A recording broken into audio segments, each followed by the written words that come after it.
मछली जल की रानी है, जीवन उसका पानी है।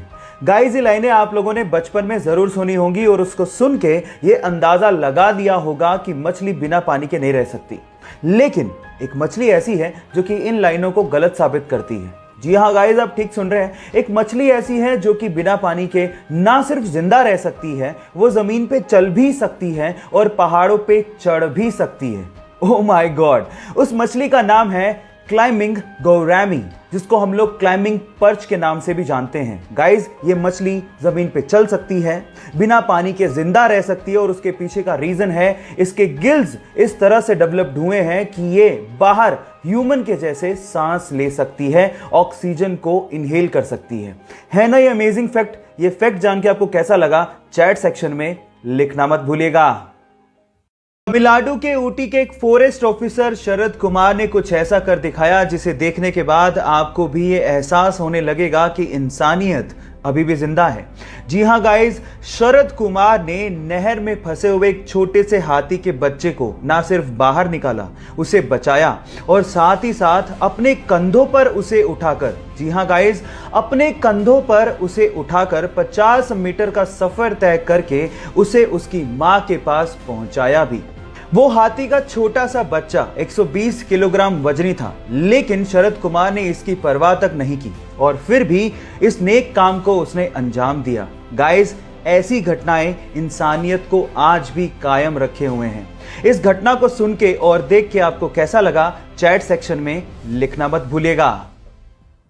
अक्सर आप लोगों ने ये देखा होगा कि किसी भी असेंबल्ड चीज के छोटे पार्ट से लेके बड़े पार्ट के ऊपर उस कंट्री का नाम लिखा होता है जहां पर वो चीज बनाई गई है, जैसे कि made in India, made in US, made in Korea, ये आपने सुना होगा।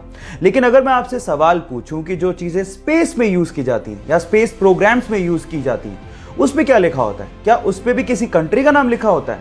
अगर आप लोग ये सोचते हैं कि उस पर भी made in US, made in India लिखा होता है तो आप लोग गलत हैं। एक्चुअली जो चीजें स्पेस प्रोग्राम में यूज की जाती है उनके ऊपर लिखा होता है made on earth by human. Yes guys, made on earth by human. और ये चीज नासा और बड़ी बड़ी स्पेस एजेंसीज 2005 से इस्तेमाल भी कर रही हैं। ये इंटरेस्टिंग फैक्ट जान के आपको कैसा लगा, चैट सेक्शन में लिखना मत भूलिएगा। गाइस, आप लोगों ने फिजिक्स में ग्रेविटेशनल लॉ यानी गुरुत्वाकर्षण के नियम को तो पढ़ा होगा, लेकिन आज मैं आप लोगों को एक ऐसी शॉकिंग चीज बताने जा रहा हूं जो कि ग्रेविटेशनल लॉ को फेल कर देती है।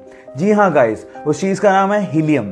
गाइस, जब आप हीलियम को एब्सोल्यूट जीरो टेम्परेचर पे लिक्विड में कन्वर्ट करोगे तो वो लिक्विड एंटी ग्रेविटी की तरह काम करता है। आपको तो पता है कि ग्रेविटी में सारी चीज नीचे की तरफ आती है, लेकिन helium in a liquid state ऊपर की तरफ मूव करने लगता है। क्या हीलियम की इसके पहले तक ये प्रॉपर्टी आपको पता थी? और अगर नहीं पता थी तो चैट सेक्शन में लिखना मत भूलिएगा।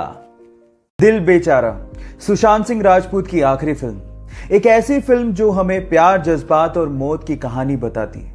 ये फिल्म हमें ये बताती है कि लाइफ कितनी है ये तो हमारे हाथ में नहीं है, लेकिन उसे जीना कैसे है ये हमारे हाथ में जरूर है।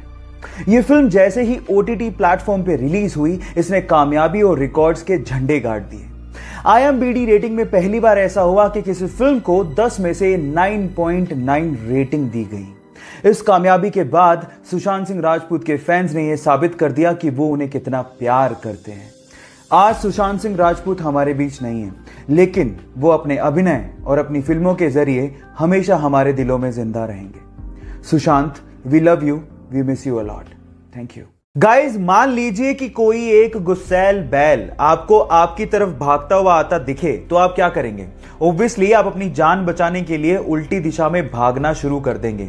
लेकिन मैक्सिको के एक टीचर रिकार्डो टोरेस का यह कहना है कि बैल तब तक आपको नुकसान नहीं पहुंचाता जब तक आप उसको उकसाते नहीं। अब जैसे आपको विश्वास नहीं हो रहा, रिकार्डो के स्टूडेंट्स को भी विश्वास नहीं हो रहा था, इसके लिए उसने एक बैल के रिंग में 40 स्टूडेंट को 3 कतारों में खड़ा कर दिया और एक यंग बुल को वहां पे छोड़ दिया। और उसके बाद जो हुआ वो सब देख के हैरान रह गए। बुल ने किसी भी स्टूडेंट को नुकसान नहीं पहुंचाया जो वहां पर शांति से खड़े थे। और ये वीडियो जब इंटरनेट पे डाला गया तो पूरी तरह से वायरल हो गया। आपका इसके बारे में क्या कहना है? चैट सेक्शन में लिखना मत भूलिएगा।